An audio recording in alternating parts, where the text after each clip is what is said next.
जय जितेंद्र दोस्तों, आज मैं आपको भरत व बाहुबली की कथा सुनाने चला हूं और आशा करता हूं कि आपको यह कथा प्रेरणा दे। सम्राट भरत पूरे क्षेत्र में एक छात्र साम्राज्य स्थापित करने के लिए चक्र रत्न के साथ विजय यात्रा के लिए निकल पड़े। सर्वत्र विजय प्राप्त करने के बाद अपने भाइयों को दूध बेचकर यह संदेश दिया कि वे उनकी अधीनता स्वीकार करें। भाइयों को यह उपयुक्त नहीं लगा।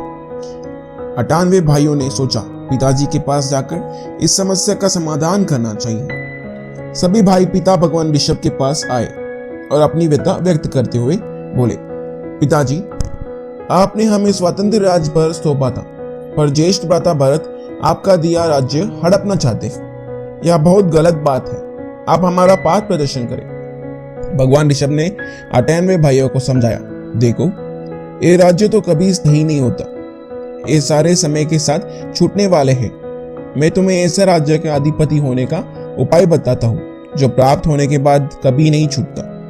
भगवान की युक्ति परस्पर वाणी से भाइयों को अबोध मिला और उस शाश्वत राज्य के अधिपति होने की दिशा में पदन्यास कर दिया। 98 भाइयों ने प्रभु के पास दीक्षा स्वीकार कर ली। बाहुबली के पास जब दूत संदेश लेकर पहुंचा तो राजा बाहुबली ने कहा, दूत, जा अपने सम्राट भरत से कह दे कि बाहुबली अपने उन भाइयों की तरह नहीं है जिन्होंने दीक्षित होकर अपने राज्य को समर्पित कर दिया। पूज्य पिताजी ने सब भाइयों को स्वतंत्र राज्य दिया था, तथापि भरत बलत चेष्ट करके राज्य हड़पने की तो मेरे पास बाहुबल है। मैं अपने राज्य की रक्षा करने में भली भांति जानता हूँ। मैं किसी के कार्यों में हस्तक्षेप नहीं करता, ना ही कोई मेरे कार्यों में दखल दे यह पसंद करता हूँ। इसलिए मैं राजा भरत की अधीनता स्वीकार नहीं करूंगा। हाँ, छोटा भाई होने के नाते ज्येष्ठ भ्राता के चरणों में कभी भी कहीं भी प्रणाम करने के लिए सदैव तत्पर हूं।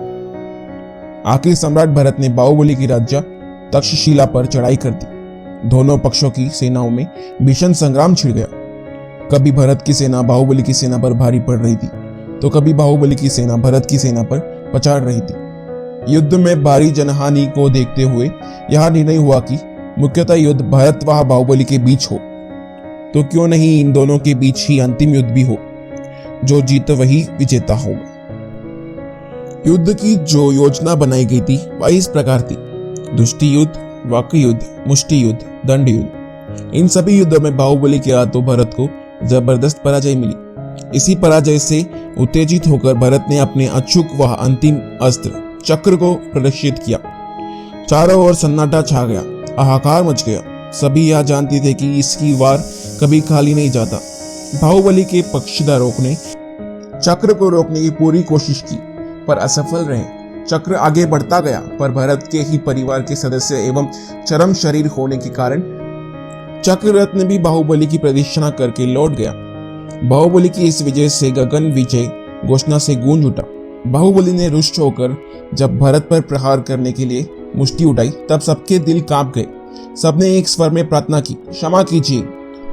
सामर्थ्यवान होकर जो क्षमा करता है वह बड़ा होता है। आप भूल को भूल जाइए। बाहुबली के उठे हुए हाथ खाली कैसे जा सकते थे?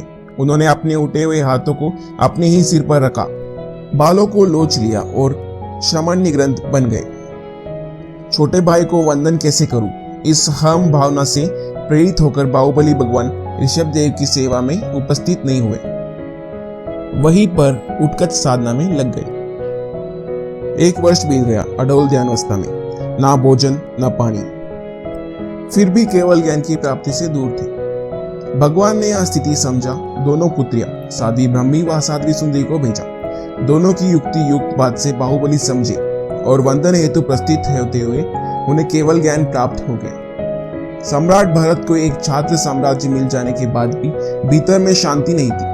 उन्हें इस बात का दुख था कि राज्य सुख के लिए मैंने अपने सभी भाइयों को खो दिया। शासन करते हुए भी भरत के मन में अब कोई आसक्ति नहीं थी। एक दिन आरोसी भवन में अनित्य अन्न प्रदेश में उन्हें केवल ज्ञान प्राप्त हो गया। तो बस इतनी ही थी बाहुबली व भरत की कहानी।